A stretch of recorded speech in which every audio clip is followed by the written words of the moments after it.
Ak som niečo zničil, musím zaplatiť prenajímateľovi takú sumu, aby jednoducho na jeho majetku nevznikla žiadna újma, ale ani sa neobohatil na môj úkor.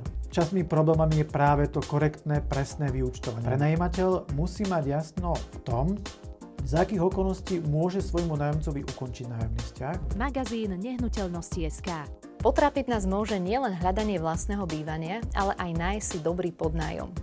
Aby nám vyhovoval nielen prakticky, ale aby sme si našli dobrého prenajímateľa. Aké sú najčastejšie problémy medzi nájomcami a prenajímateľmi a na čo si dať pozor pri nájomnom vzťahu, tak to nám už prezradí advokát a tajomník Realitnej únie Slovenskej republiky Mojmír Plavec. Vzťah medzi prenajímateľom a nájomcom je komplikovaný možno v tom, že vyžaduje akúsi vyššiu mieru dôvery, jasnej komunikácie, ale aj právnej istoty. Medzi najčastejšie problémy, s ktorými sa stretávame v praxi medzi prenajímateľom a nájomcom, patrí najmä nezaplatenie nájomného alebo oneskorenie platby nájomného alebo energií. Ďalšou výzvou, ktorým čelia prenajímatelia a nájomcovia, je poškodenie v byte alebo zariadenia v byte. Tu platí základné pravidlo. Nikto sa nemôže ani pri škodovej udalosti na úkor druhého obohatiť. Ak som niečo zničil, musím zaplatiť prenajímateľovi takú sumu, aby jednoducho na jeho majetku nevznikla žiadna újma, ale ani sa neobohatil na môj úkor. Ďalšou výzvou sú nejasné podmienky ukončenia nájomného vzťahu. Ukončenie nájomného vzťahu patrí medzi citlivé otázky, pretože prenajímateľ musí mať jasno v tom, za akých okolností môže svojmu nájomcovi ukončiť nájomný vzťah. Veľmi nás tu limituje občiansky zákonník a zákon o krátkodobom nájme bytu.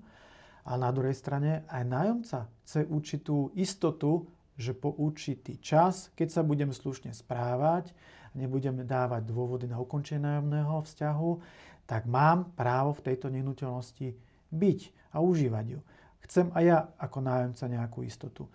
No a jednoducho veľkou alchymiou je popri rigidnej konštrukcii občianskeho zákona a ostatných noriem dopracovať tie možnosti ukončenia nájomného vzťahu tak, aby boli férové pre prenajímateľa aj nájomcu.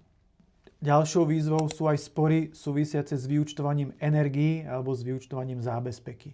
Spory súvisia najmä v tom zmysle, že prenajímateľ sa chce obohatiť alebo naopak nájomca nechce doplatiť energie, spochybňuje výpočty, ktoré jednoducho musia byť opreté o nejaké závery, či už dodávateľov médií, elektriny, vody, plynu, alebo prípadne závery, ktoré vám poskytne správca pri vyúčtovaní.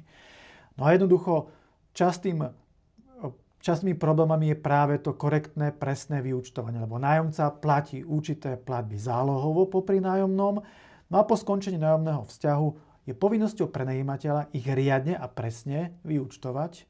A ak vznikne preplatok, tento svojmu nájomcovi vrátiť, alebo ak vznikne nedoplatok, tak je povinnosť nájomcu zaplatiť tento nedoplatok svojmu prenajímateľovi.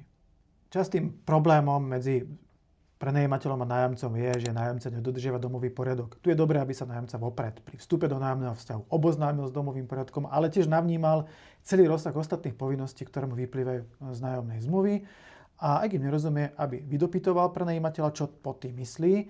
A ak ich poruší, musí počítať s tým, že mu prenajímateľ za porušenie povinnosti môže uložiť pokutu.